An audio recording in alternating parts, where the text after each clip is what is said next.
Di situ Anda harus tahu, mata air urapan Allah atas pekerjaanmu bukan di kantormu, bukan di kursi direksi atau di ruang meetingmu. Mau tahu di mana? Coba lihat saya sebentar. Di atas lututmu. There is the blessing. Bukan dari tempat kerja Anda. Bukan dari ruang studimu. Semua dimulai dari doa. Makanya minta Roh Kudus pimpin kehidupan Anda. Jangan setengah-setengah sama Tuhan. Berkat materi itu selalu adalah berkat Allah. Enggak ada orang yang bisa berhasil di luar sana tanpa Tuhan juga bisa. Tapi Anda kan lihat, beda. Apa yang dari berkat Tuhan dan apa yang bukan. Yang tidak bisa dipungkiri sangkali itu adalah penyertaan Allah. Coba lihat, orang mau tiru restoran Anda. Misalnya jika ada F&B. Mau ini itu segalanya tetap yang ramai tempatmu. Nggak bisa apa-apa. Berkat itu nggak bisa ditiru. Itu semua dari lutut ini. Bukan dari sini.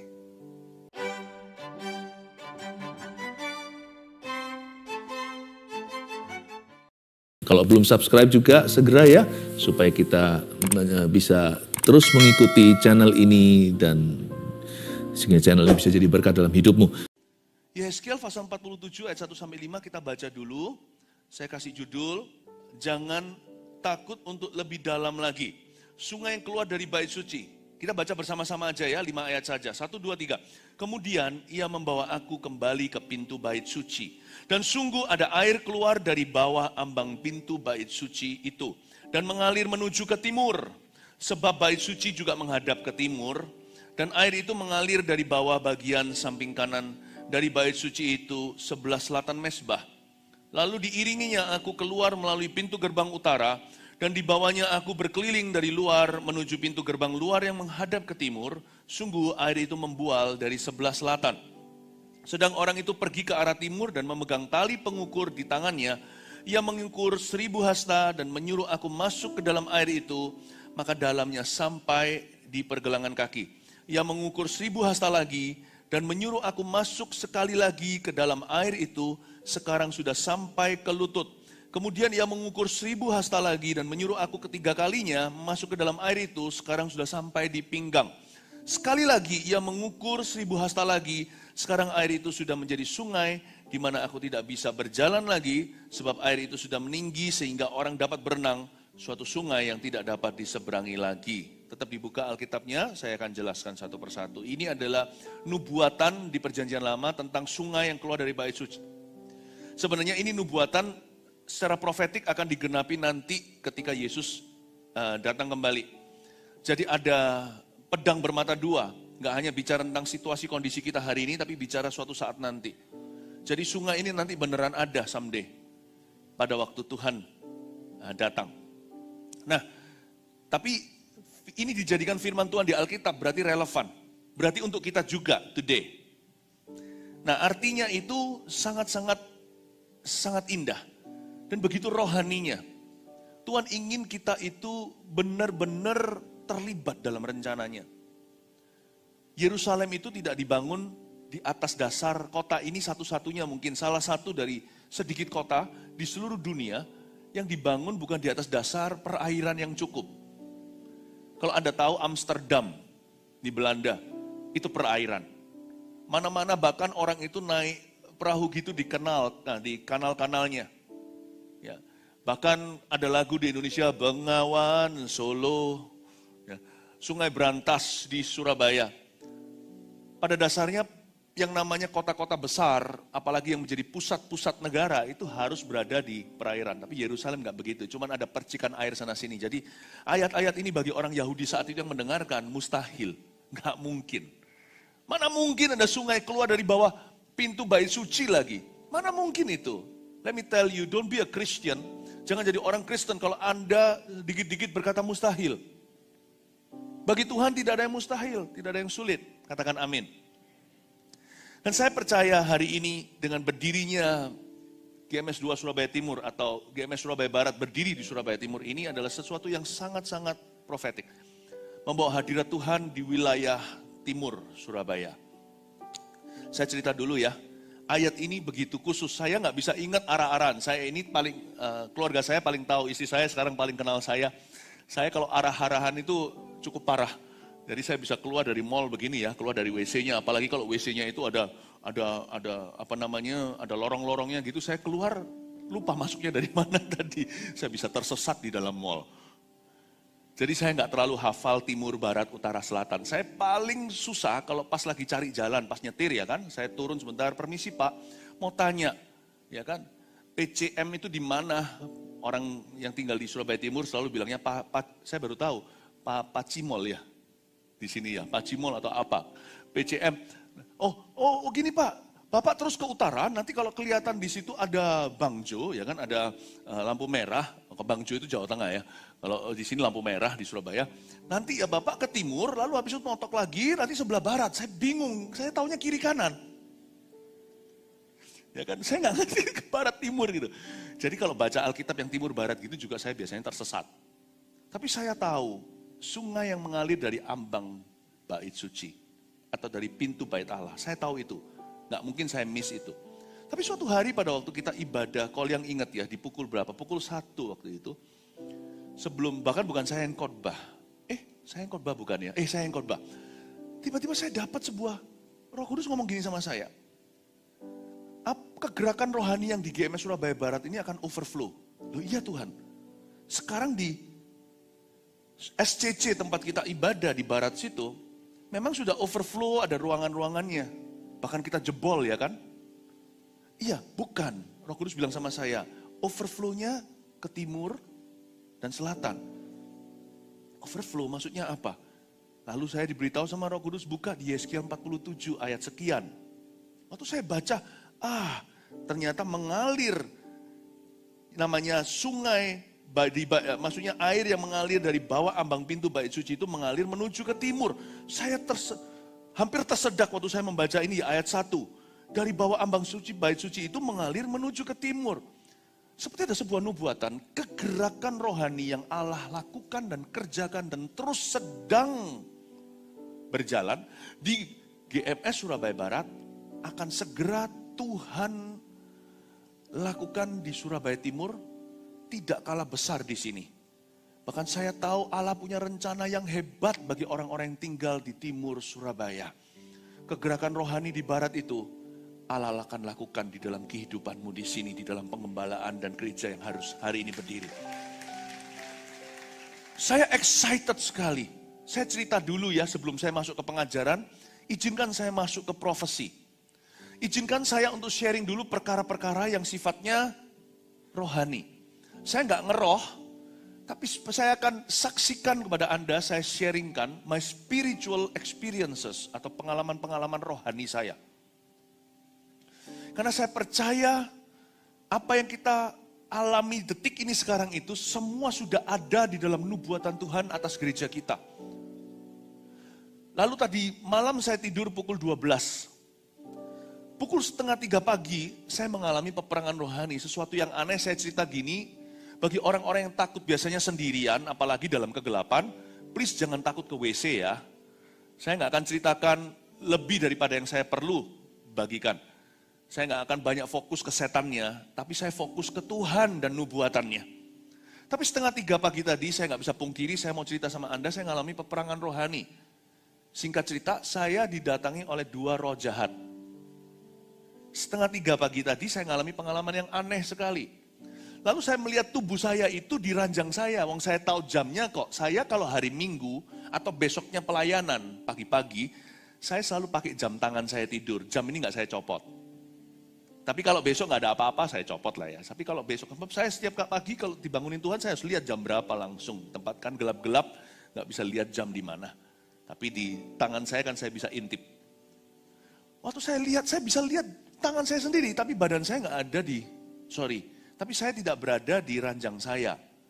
Saya bisa melihat roh saya itu keluar seolah-olah dari tubuh saya. Saya bisa melihat badanku sendiri di ranjang itu. Saya bisa lihat istri saya di sana. Saya persis berada di kakinya ranjang, gelut dengan 2 setan itu. Dan itu mengingatkan saya apa yang terjadi tahun 2002. Sekarang 2022 jadi tepat 20 tahun lalu. Waktu itu saya masih tinggal di area pusat. Saya didatangi sama 2 roh jahat. Ya. Dan waktu itu bergelut dengan saya 20 tahun yang lalu. Dan berakhir pada kemenangan gereja kita. Waktu kita adakan KKR, Kebaktian Kebangunan Rohani, di GOR Kertajaya, gedung olahraga di sini. Di Kertajaya. Saya masih ingat kok kebangunan rohani itu terjadi tanpa publikasi. Kita ngadakan KKR, bukan nggak ada artis lah, nggak ada pembicara luar negeri. Saya khotbah 2 hari, yang bergerak itu sel grupnya. Disitulah pertama kali KKR kita itu ketemu orang-orang tua dan pemuda. Zaman dulu hati bapak belum kembali ke anak. Biasanya orang-orang tua menghakimi anak-anak muda, lu tahu apa. Tapi hati anak juga nggak kembali kepada bapak. Seperti dinubuatkan oleh Maliaki.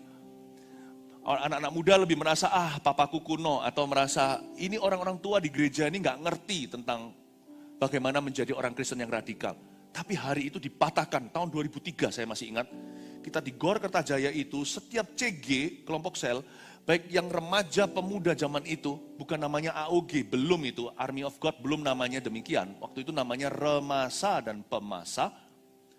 Lalu yang sekarang ini CG Connect Group orang-orang tua atau yang umum dan family, bukan namanya CG, dulu namanya Kemas. Ya. Keluarga melayani Allah dan sesama, namanya kurang bagus dulu, tapi itu bagian dari sejarah kita, tapi telah menjadi namanya semakin pas. Tapi gerakan itu sudah ada dari dulu. Lalu kumpullah di situ di Belangah. Hulu dan hilir semua anak muda, orang tua membawa jiwa-jiwa tanpa ada publikasi gimana. Modalnya hanyalah formulir surat baptisan yang diisi dengan iman untuk nama-nama rekan, teman, dan keluarga. Mereka tulis di situ dan tangisi. Doakan setiap Rabu. Saya masih ingat saya suruh orang mendoakan Rabu dan Sabtu. Sekarang malah ada saat teduhnya. Kalau Anda lihat ya talinya. Segala sesuatu itu ada silver liningnya. Semua itu ada tali merahnya atau benang merahnya. Saya kalau doa dulu ya untuk jiwa-jiwa itu, saya puasa khusus itu satu minggu saya puasa 2 kali. Sekarang saya buka nggak apa-apa. Kalau dulu saya puasa, saya buka nggak boleh. Tapi ini kan sudah lalu saya ceritakan. Saya Rabu, Sabtu. Sekarang Tuhan kasih saat teduh. Apa yang Anda taburkan dengan air mata itu kan Anda tuai sampai berkas-berkasnya. Semua itu ada koneksinya. Tak ceritai sejarah dulu karena ini hari pertama kita berdiri di sini. Nah, setelah membawa formulir baptisan itu, orang-orang membawanya dengan iman. Tinggal nanti dibubuhi tanda tangan yang bersangkutan. Yang bersangkutan belum terima Tuhan. Saya masih ingat kok, di swimming pool atau kolam renang, di samping GOR itu, kita sewa malam itu. Dan hari itu 400 sekian puluh orang dibaptis. Orang tua, orang muda. Dan ada 2 ekor burung merpati masuk ke dalam gedung swimming pool indoor itu. Dan terbang melayang-layang hingga anak Tuhan terakhir yang diselamatkan. Lalu lenyap keduanya. Itu semua ada di dalam warta kita, zaman dulu kan pakai warta. Saya jadi ingat kejadian itu. Saya kali ini 20 tahun kemudian saya gelut lagi. Tapi saya nggak tahu setannya sama atau enggak. Saya nggak peduli. Tapi kok saya yakin, karena Tuhan mau memakai Anda sekalian jemaat Surabaya Timur, kita yang di sini, dan Tuhan mau mengadakan kegerakan rohani yang besar, melalui GMS 2 Surabaya Timur yang hari ini kita dirikan. Yang percaya katakan amin. God wants to use you. Allah mau memakai anak kecil di sini, Allah mau memakai anak muda, Allah mau memakai orang-orang tua. Malah yang saya khawatirkan, concern saya adalah tempatnya nggak akan cukup. Tapi pokoknya kita ikuti aja. Gak ada tempat meletakkan kepala. Pokoknya kita ikuti saja aliran Tuhan. Kemana sungai itu mengalir, let's go there. Saya tahu Tuhan punya berkat di situ buat setiap kita. Ada pemakaian Allah, ada Immanuel Allah beserta. I believe wherever the river flows, there's a river that flows from the fountain of God. Dimanapun juga sungai itu mengalir, di situ akan ada kehidupan. Amin Bapak Ibu. Saya ajak kita sekarang melihat Yeskiel pasal 47 ayat 1. Sekarang saya masuk ke pengajaran. Kemudian ia membawa aku kembali ke pintu bait suci. Ini pengalaman Yeskiel sang nabi. Kemudian ia membawa aku kembali ke pintu bait suci. Di dalam kita mengikut, dalam iman kita, kalau kita ikut Yesus, kita itu semi pasif. Kalau kita aktif hanya karena iman kita nggak boleh mati. Karena iman tanpa perbuatan, mati namanya. Tapi sebenarnya loh ya, kita ini hanya co-pilot. Tuhanlah pilotnya. Hiduplah sedemikian rupa di dalam iman Kristianimu. Bahwa Yesus yang takes the wheel. Tuhan yang pegang setirnya. Kita ini co-pilot, Tuhan pilotnya. Tuhan tuh begitu baik loh. Dia gak jadikan kita Pinocchio. Dikasih benang, dikasih tali, digerakkan kanan kiri itu tanpa kehendak bebas sama sekali. Allah kita itu gak begitu. Tuhan itu mau kita terlibat. Tuhan itu mau berpartner dengan kita, sama anak kita. Misalkan seorang ayah, ajak anaknya ke kantornya.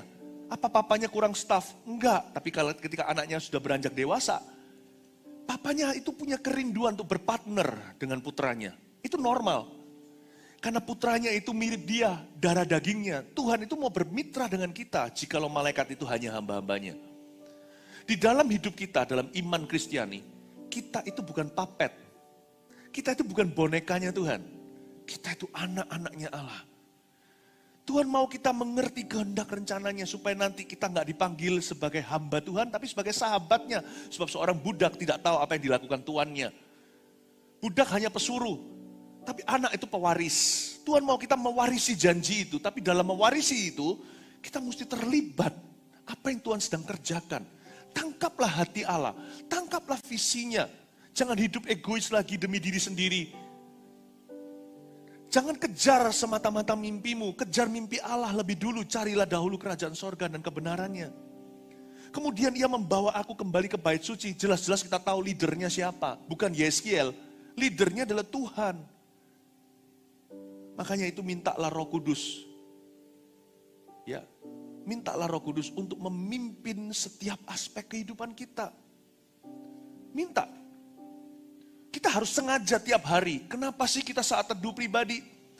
Tiap pagi itu kalau saya berlutut di hadapan Yesus atau kalau saya kalau berdoa itu suka jalan wirawiri atau riwariwi, ya nggak tahu yang mana yang benar bahasa Indonesianya. Saya suka jalan di ruang studi saya atau saya duduk kalau saya capek, saya berdoa. Apa sih? Saya berdoa sampai jam-jaman kadang-kadang. Hanya satu permintaan saya, percaya nggak? Bukan berkat-berkat. Saya hanya minta sama Tuhan agar Tuhan menuntun dan memimpin hidupku. Tiap kali saya berdoa begitu, saya mengosongkan diri, saya berkata, lead me, bukan bless me. Bless me, the greater prayer, doa yang lebih besar itu bukan bless me, tapi lead me. Tuhan adalah gembalaku, takkan kekurangan aku. Ia menuntun aku. Sebelum memberkati, dia tuntun dulu. Kalau Anda baca di Mazmur 23 itu hierarkinya begitu. Saya selalu berdoa, lead me, seperti Nabi Yeskiel. Kemudian ia membawa aku kembali ke pintu bait suci. Isn't that beautiful? Di sini yang membedakan yang namanya anak baby dan anak yang dewasa rohani. Bayi hanya bisa susu. Tapi anak yang dewasa ingin mengenal papanya. Saya berdoa di dalam nama Yesus. Saya tidak mau khotbahkan yang sama seperti yang saya khotbahkan KKR 20 tahun lalu di Surabaya Timur. Sudah waktunya dengan usia dan banyak orang-orang yang saya maksudkan ada di sini juga. Coba saya tanya dengan tangan aja yang di ruang dalam sini aja. Bahkan di overflow juga Anda boleh angkat tangan.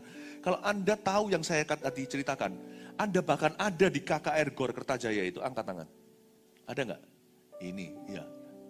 Ada loh, semua ada beberapa. Jadi saya tidak akan mengkhotbahkan sama karena Anda bukan baby rohani lagi. Sudah ketinggalan zaman 20 tahun lalu. Mari kita dewasa iman. Saya dorong Anda ya, praktekkan ini. Mintalah sengaja sama Tuhan tiap hari. Tuhan, pimpinlah aku. Mumpung kita masih ada sisa, sekarang tanggal berapa ya? 30. Mumpung masih ada 1 hari lagi puasa ya kan, sampai tinggal 31 kan.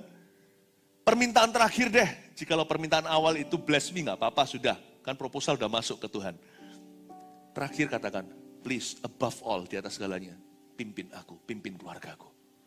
Lead me. Kemudian dia membawa aku kembali ke pintu bait suci.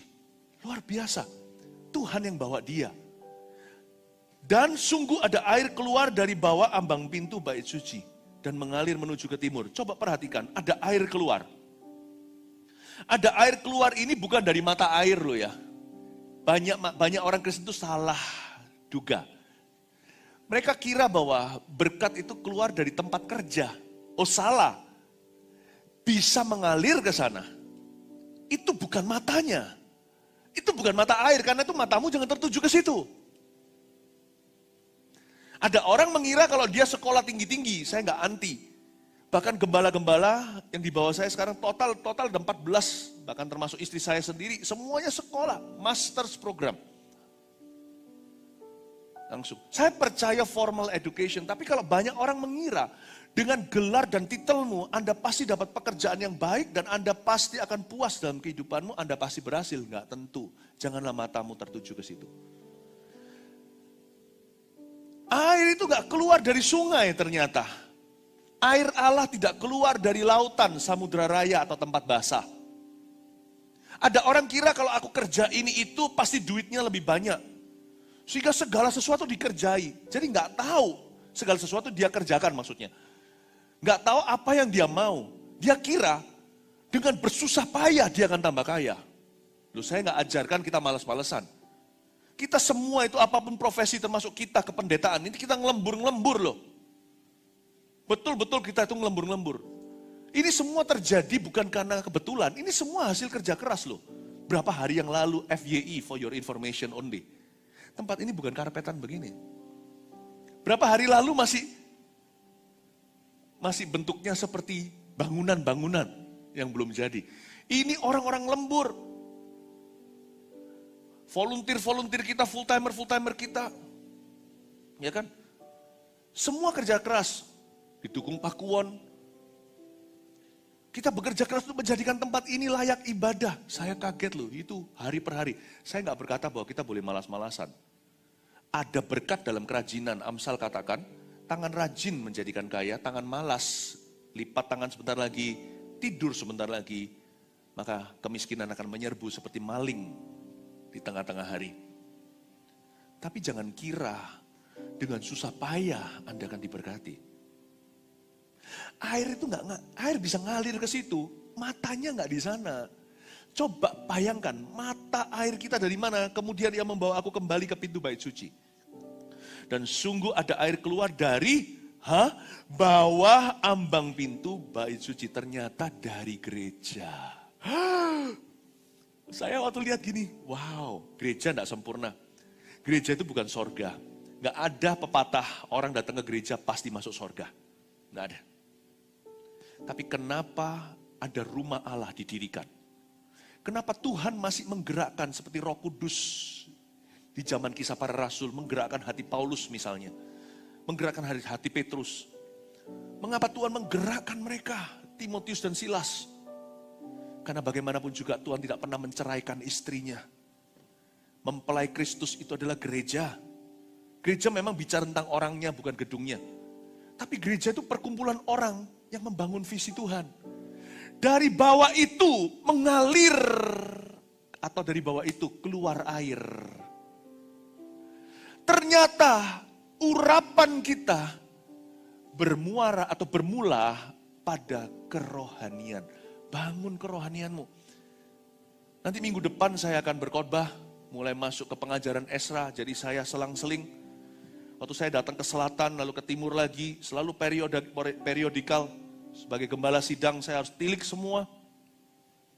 Kalau kepada gereja-gereja kita di luar Surabaya, saya merasuli mereka seperti seorang rasul Injil. Tapi kalau gereja-gereja kita yang ada di Surabaya, saya sebagai pastor, gembala sidangnya. Karena itu saya harus keliling. Saya selang-seling. Nanti minggu depan saya mulai akan ajarkan tentang pengajaran tentang Esra. Bukan di sini. Waktu saya keliling lagi, kembali lagi ke situ. Dari situ saya pelajari, kenapa ya umat Tuhan itu yang pertama kali pulang zaman Esra Nehemia, kalau Anda baca, yang dibangun ke satu untuk mengembalikan semua rencana Allah dan berkat-berkat Israel. Yang dibangun itu bukan temboknya dan sistem politiknya loh. Yang dibangun bukan organisasi dan profesionalisme loh. Yang dibangun itu pertama-tama adalah bait Allah. Pusat worshipnya dibangun. Kalau Anda baca dengan seksama, Nehemia itu membangun temboknya. Zerubabel pemerintahannya, tapi Esra datang bangun bait sucinya, sistem worshipnya dibangun dulu. Karena no blessing, atau ada berkat tapi ciprat-ciprat. Tidak ada berkat yang long lasting. Jikalau the worship center tidak berdiri. Dari ambang pintu bait suci itu keluar air. Belum ngalir, keluar saja. Di situ Anda harus tahu, mata air urapan Allah atas pekerjaanmu bukan di kantormu, bukan di kursi direksi atau di ruang meetingmu. Mau tahu di mana? Coba lihat saya sebentar. Di atas lututmu. There is the blessing. There is no higher calling, no greater honor than to bow and kneel before your throne. I'm amazed at your mercy, embraced by your glory, O Lord. I live to worship you. Lagu lama itu. Tidak ada panggilan lebih tinggi daripada berlutut di kakimu dan menyembahmu. Disitulah permulaan segala sesuatu yang adalah dari Tuhan. From here. Dan from here itu ada here, ada ini. Dari bawah pintu ambang bait suci keluar air. Bukan dari tempat kerja Anda. Bukan dari ruang studimu. Semua dimulai dari doa. Makanya minta Roh Kudus pimpin kehidupan Anda. Jangan setengah-setengah sama Tuhan. Coba Anda lihat ya dalam dunia bisnis, coba kita ngomong tentang bisnis ya. Ada orang berusaha ya nggak bisa gimana. Saya nggak bicara bahwa berkat materi itu selalu adalah berkat Allah. Nggak ada orang yang bisa berhasil di luar sana tanpa Tuhan juga bisa. Tapi Anda kan lihat beda apa yang dari berkat Tuhan dan apa yang bukan. Pekerjaan Anda mau di hijack sana sini kayak nggak bisa apa-apa. Yang tidak bisa dipungkiri sangkali itu adalah penyertaan Allah. Coba lihat. Orang mau tiru restoran Anda, misalnya jikalau ada F&B, mau ini itu segalanya tetap yang ramai tempatmu. Nggak bisa apa-apa, berkat itu nggak bisa ditiru. Itu semua dari lutut ini, bukan dari sini. Bapak Ibu Saudara, percayalah doa. Pray will you? Prayer is your breath with God. Doa itu adalah nafasmu dengan Tuhan. Dalam doa jangan lupa, isinya minta sama Tuhan untuk pimpin, bukan hanya setiap aspek hidup kita, saya kasih kata per aspek. Masing-masing. Jangan sampai kita undur rohani, karena kalau kita undur rohani, kita itu bisa sat loh airnya. Saya juga bisa, saya nggak doa atau kurang doa sehari aja, manusia lama mau keluar semua. Nah kalau manusia lama keluar semua, kita nggak perlu setan. Kita bisa hancurkan rencana Tuhan sendirian tanpa bantuan mereka. Daging ini bahaya. Kita bisa sat. Puji Tuhan ya di gereja kita itu, kita datang ke gereja itu sekali seminggu.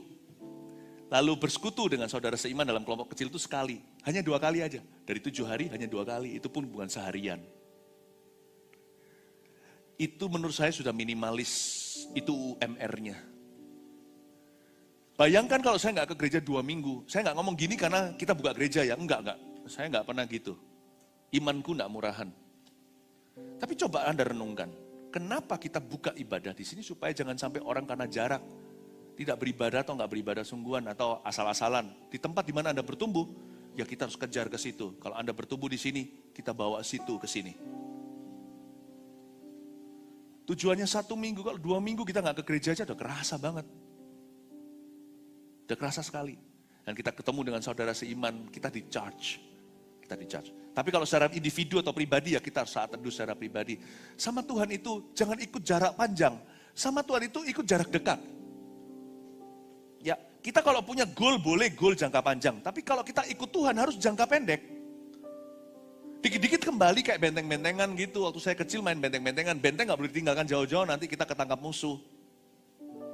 Gak bisa, keintiman dengan seseorang aja kita gak bisa lama-lama. Makanya seorang suami dan istri tidak boleh berlama-lamaan berjauhan. Ya kan? Nah karena itu jangan sampai kita sama Tuhan itu juga sama.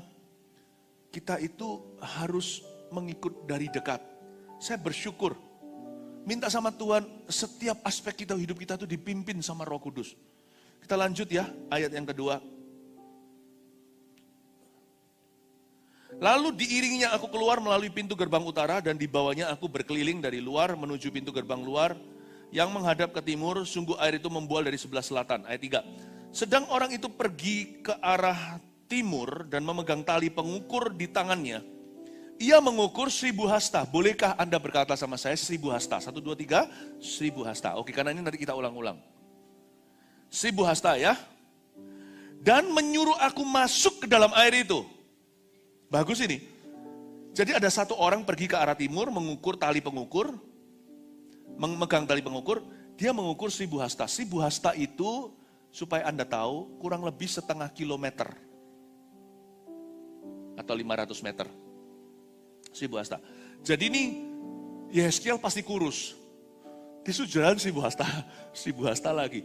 Jalan di dalam air lagi, nanti kalau airnya sudah mulai sampai ke lutut, nah itu kerasa jalan 1000 hasta. Kalau Anda jalan biasa gini 500 meter ya lumayan lah ya, 500 meter.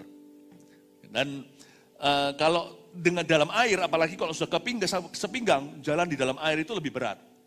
Setengah kilo akan lebih terasa lagi. Memang ada harga dibayar sih ikut Tuhan. 1000 hasta itu setengah kilo, tapi di sini ya dimulai dengan ini. Ayat 3, setelah dia mengukur 1000 hasta, dia menyuruh aku masuk ke dalam air itu. Disuruh masuk loh. Kita nggak boleh jadi penonton loh. Dengan kata lain, Tuhan bicara sama kita, urapan itu tidak bagi seorang penonton. Makanya Kristen KTP itu tidak masuk dalam hitungan Tuhan. Atau jemaat yang pasif. Saya jarang atau nggak pernah lagi nyebut kalau, oh ini kan hanya jemaat awam. Saya nggak suka kata awam, karena kata awam itu mendiskreditkan. Saya nggak suka sih. Kalau saya secara pribadi saya nggak suka pakai kata awam gitu. Karena tidak ada jemaat awam. Dan paling tidak visi Gereja Mawar Syaron tidak mengizinkan itu. Karena bagi kami, setiap jemaat itu harus dimuridkan. Setiap Anda itu murid Kristus, bukan awam. Awam itu not so good. Awam itu artinya lugu.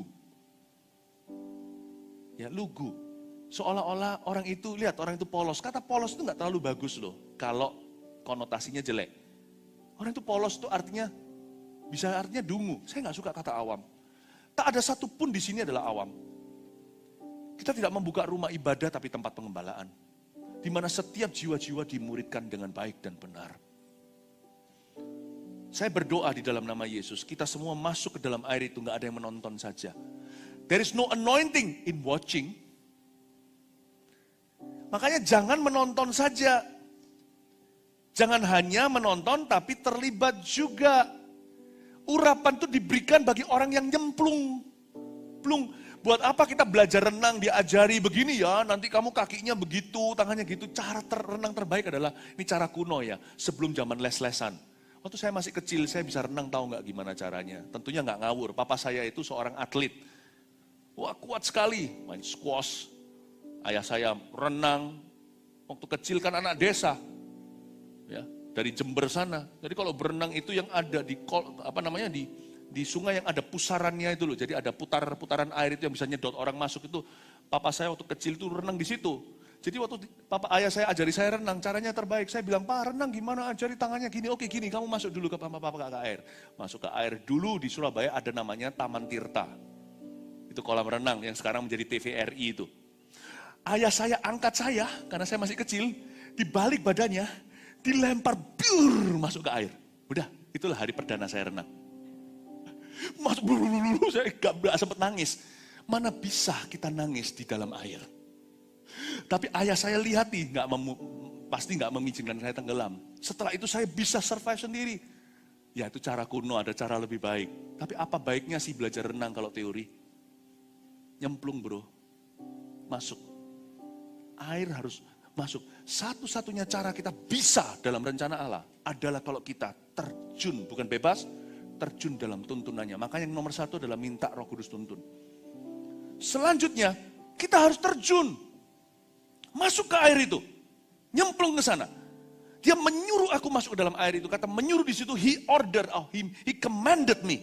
Dia memerintahkan aku untuk masuk. Saya berdoa, saya bersyukur hari ini Servolution. Gereja kita itu tidak mempersulit atau birokrasi. Apa sih? Nggak disuruh sekolah teologi loh. cuman MSJ 1, Mawar Sharon, MSJ 1 ya Mawar Sharon. My Spiritual Journey, ya kan? Saya kadang-kadang itu bisa, term-term tertentu itu bisa, ini ya mungkin mikir banyak nama. Kemarin waktu saya perkenalkan sama jemaat baru, Pastor Yu itu loh, Koyo yang di Surabaya Barat, welcome home itu. Kan istrinya adalah Pastor Lipi yang sekarang lagi berkhotbah di situ sore ini. Itu kan adalah ketua edukasi kita, termasuk human capital. Kemarin waktu saya perkenalkan ke jemaat baru, saya bilang, ini loh suaminya MSJ. Ketawa semua, saya baru sadar ya kok suaminya MSJ gimana sih. Ya, MSJ itu My Spiritual Journey. Cuman Olsan kayak orang foto ceklek gitu loh. Memang MSJ 1 ada berapa kelas. Cuman itu aja. Dan Anda ikut cell group udah bisa melayani. Tapi kita nggak gampang-gampang juga, ayo ke sini melayani. Kita nggak begitu, iman kita nggak murahan.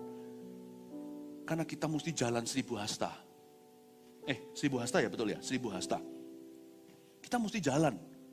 Nggak bisa orang datang itu, aku mau gabung dengan gereja kalau dikasih pelayanan. Dan jangan gabung, tolong. Karena gereja kita bukan tempat orang untuk ambisi. Gereja kita adalah tempat untuk orang-orang yang berhati melayani. Harga yang dibayar not so bad. MSJ 1, 2, 3. Dengan di dalam CG Anda bisa mempersembahkan sumbangsi pelayanan yang sederhana. Hari ini Servolution hari ini adalah kesempatan untuk kita terjun ke dalam airnya Tuhan. Nyemplung sana. Ya. Saya berdoa ya agar yang melayani nanti di gereja kita itu termasuk di GMS yang di sini di Surabaya Timur adalah jiwa baru dan jiwa lama. Tahu nggak kerajaan Allah adalah kerajaan yang cukup ruang untuk jiwa lama dan jiwa baru. Jiwa baru tentu. Mereka bukan dilahirkan kembali untuk egois lagi. Mereka dilahirkan baru supaya mereka melayani. Tapi jiwa lama itu loh lebih susah. Tapi tahukah kerajaan Allah itu adalah kerajaan yang mendaur ulang setiap jiwa.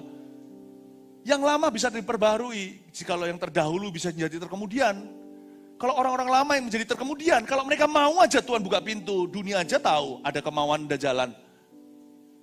Tuhan bisa buat mereka yang terkemudian menjadi terdahulu lagi. Saya berdoa agar tidak ada orang yang kadaluarsa di dalam visi kita. Setiap Anda punya ruang dan tempat, asal Anda tahu itu talentamu. Atau itu di situ passion, atau minimal di situ kebutuhan. Saya pertama kali khotbah, bukan karena saya kepingin khotbah. Saya pertama kali doakan orang, kelepasan setan saya masih ingat. Bukan karena saya ingin melihat itu terjadi, tapi karena ada kebutuhan. Gimana enggak? Waktu itu ada satu orang kesurupan, itu saya pelayanan di desa. Lah kalau bukan saya siapa lagi? Wong saya dengan beberapa orang aja yang Kristen. Kadang-kadang kita masuk ke pelayanan bukan karena kemauan kita, tapi karena kebutuhan yang disediakan. Terjun Bapak Ibu. Masuk ke dalam air itu melayani. Berapa orang di sini CGL dulu waktu disuruh jadi ketua kelompok kecil. Mereka takut-takutan, tapi setelah mereka jadi, ternyata bisa juga ya. Tuhan yang bantu soalnya. Lalu juga sangat-sangat memberikan sebuah kepuasan yang tak ternilai harganya. Untuk kita bisa melayani. Saya berdoa setiap Anda bisa bergabung di dalam apapun yang jadi kebutuhan umat Tuhan. 1000 hasta, jangan hanya menonton, tapi terlibat juga. Ya, yang berikutnya kita baca lagi. Sekarang kita melihat masuk ke dalam air itu 1000 hasta, ayat 4, ia mengukur 1000 hasta lagi dari pergelangan kaki dan menyuruh aku masuk sekali lagi dalam air itu. Sekarang sudah sampai di lutut. Jadi kepala, pundak, lutut, kaki, lutut, kaki. Kalau ini kebalik. Dimulai dari pergelangan kaki, lutut, sampai ke pinggang. Lalu ayat 5, air itu seperti sungai dan berenang. Oke. Kalau Anda lihat susunannya begini. Suruh jalan 1000 hasta. Suruh konsisten melakukan sesuatu. Kalau kita mau bertumbuh kita harus konsisten. Tidak boleh on and off. Tidak boleh on and off. Ada orang berkata begini, saya mau memperbesar badan saya, otot saya. Ya saya diberitahu sama PT atau personal trainer. Kalau kita mau memperbesarnya, mau jadi binaraga, gak boleh mut-mutan. Karena ototnya mungkin setelah dipompa di taraf tertentu, harus ditambah berat badan 1000 hasta. Harus ditambah berat sehingga 1000 hasta lagi. Gak bisa. Kita gak akan bisa konsisten nafasnya. Kalau kadang maraton, kadang tidak. Kalau kita memang itu adalah game kita, kita juga harus melatihnya secara rutin. Apapun yang Anda mau lihat bertumbuh di hidupmu, latihlah secara rutin. Saya tidak hanya bicara tentang pelayanan di dalam gereja, whatever it is, apapun juga di dalam hidup Anda, yang Anda mau lihat itu berbuah, 1000 hasta lagi, 1000 hasta lagi. Janganlah kita tidak konsisten dengan komitmen kita. Tuhan suruh kita komitmen dengan sesuatu. Nah, setelah itu kita lihat ya susunannya. Dari lutut kaki sampai ke, dari pergelangan sampai ke lutut, sampai ke pinggang hingga berenang. Sebelum jadi sungai, transit terakhir itu di level apa? Coba Anda jawab. Sebelum berenang, terakhir itu sampai ke pinggang. Bukan di lutut dan pergelangan. Di dalam kitab Mazmur ada satu ayat yang sebenarnya agak sungkan kalau dibicarakan. Engkaulah yang menenung buah pinggangku. Paham maksudnya? Di dalam kitab Mazmur itu, Tuhan disebut sebagai pencipta yang menenung kita dalam kandungan mama. Dia yang tahu hari-hari kita dan dia yang menenung dan dia menjadikan buah pinggang kita. Maaf, buah pinggang itu di bawah sabuk. Bicara tentang kelamin kita. Memang kekudusan bukan hanya soal dosa seks saja. Bukan hanya soal seksual. Kekudusan itu banyak sekali. Tapi karena kita manusia itu sexual being, biasanya salah satu yang akan memukulmu terlebih dulu ketika seseorang itu jatuh adalah seksualita. Karena itu nomor 3, saya jelaskan dari sini. Nanti saya kasih rangkuman poin-poinnya. Please jaga kekudusan ya. Kalau kita mau melihat hidup kita berbuah. Jangan lupa, sebelum sungai itu menjadi kuasa, nanti di ibadah berikutnya saya jelaskan ikan-ikannya banyak. Stop over terakhir atau transitnya, kalau kita mau pergi ke misalnya Amerika, naik SQ, Singapore Airlines, ya berhenti terakhir di Singapura. Anda harus tahu perhentian terakhir sebelum meluncur pada kuasa atau berkat-berkat penyertaan Allah adalah pinggang Anda. Holiness. Makanya ada ayat begini, tanpa kekudusan tak seorang pun bisa melihat Tuhan. Jaga kekudusan, bukan hanya seksualita, tapi dalam segala perkara, jaga kekudusan keuangan Anda. Jangan sampai kita biasakan diri jak kiri, jak kanan. Nanti gimana keturunan kita akan disebut dan dilabel keturunan penjahat. Jaga kekudusan kata-kata kita. Kalau kita mau lihat Allah itu mengurapi mulut kita. Apa yang kita katakan akan kejadian. Asal sesuai firman. Tapi ada orang yang sesuai firman juga gak kejadian karena mulutnya gak berkuasa. Dari mulutnya mengalir air asin maupun air tawar. Gak sepatutnya dari sumber yang sama. Apalagi bicara sama gunung. Gunung beranjaklah ke lautan. Gunung bisa jawab, lu sendiri yang beranjak ke situ.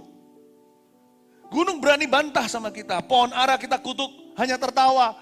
Kenapa sesama orang-orang tidak berbuah mau kutuki pohon yang tidak berbuah ini?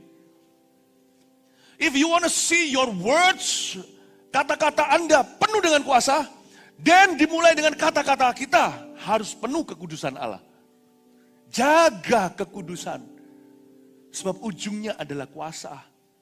Jangan lupa loh, pinggang itu adalah transit terakhir kita sebelum lompatan berenang.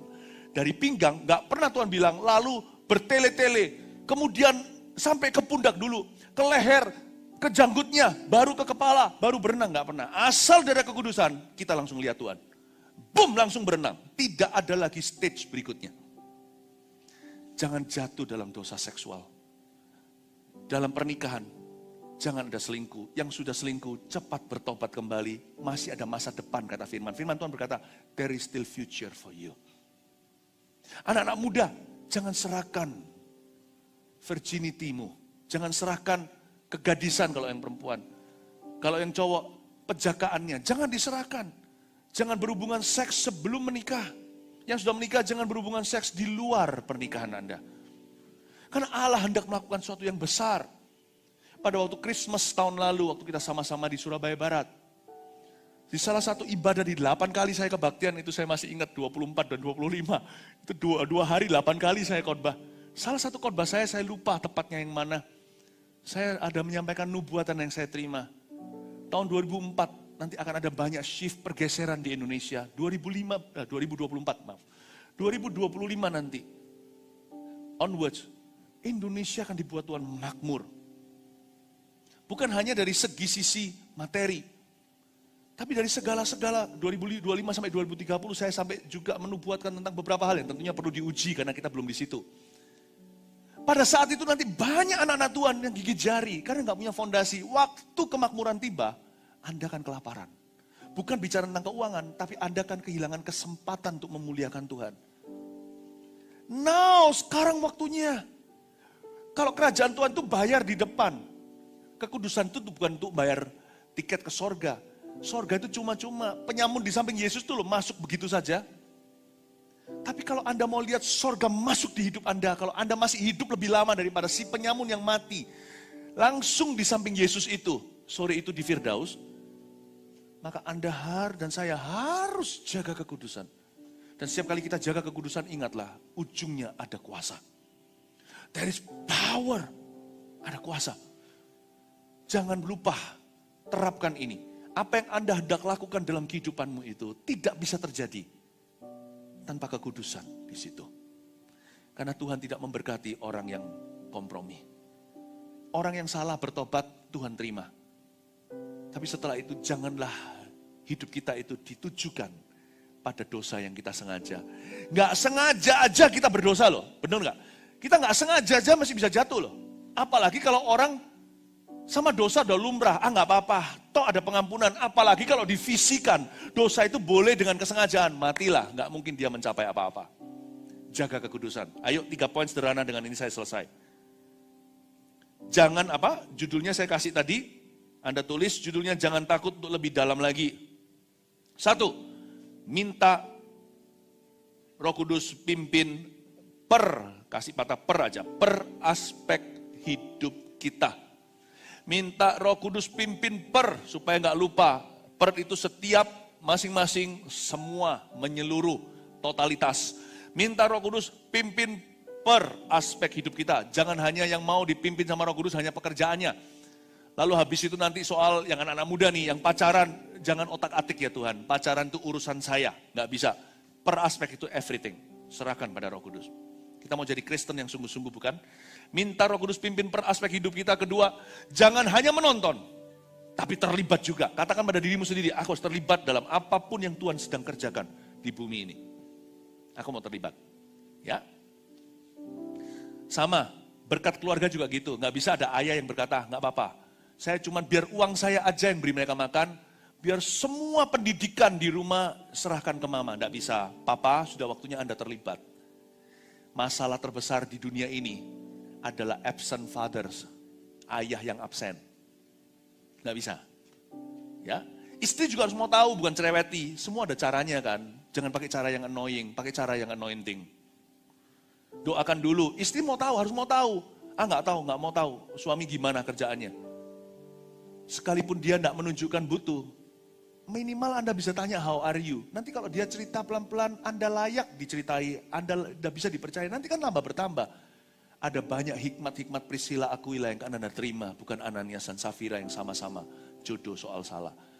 Istri harus terlibat dalam pekerjaan suaminya, sekalipun tidak ada di kantornya. Mungkin ada mimpi penglihatan yang Allah beri, andai kata siapa namanya itu yang Pontius Pilatus mendengarkan suara istrinya. Tidak mungkin dia akan menyalibkan Yesus. Mungkin lewat tangan orang lain, jangan lewat dirinya melakukan dosa yang kekal itu. Bukankah istrinya dapat mimpi? Dalam mimpi itu dia tersiksa dan berkata sama suaminya.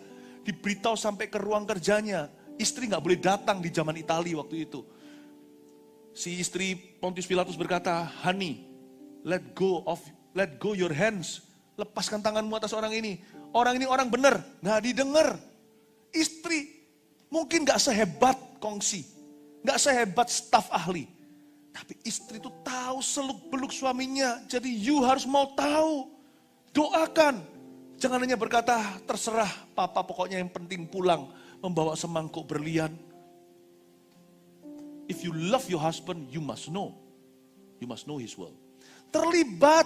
Kalau Anda mau lihat urapan yang nyata di dalam lewat pernikahanmu. Terlibat. 3, jaga kekudusan. Sebab ujungnya ada kuasa. Oh, Tuhan mau bekerja dengan luar biasa di Surabaya Timur. Dan Tuhan mau bekerja luar biasa di Indonesia. Dalam pekerjaan yang luar biasa, ada Anda dalam rencananya. Jaga kekudusan, Allah akan memberimu kuasa.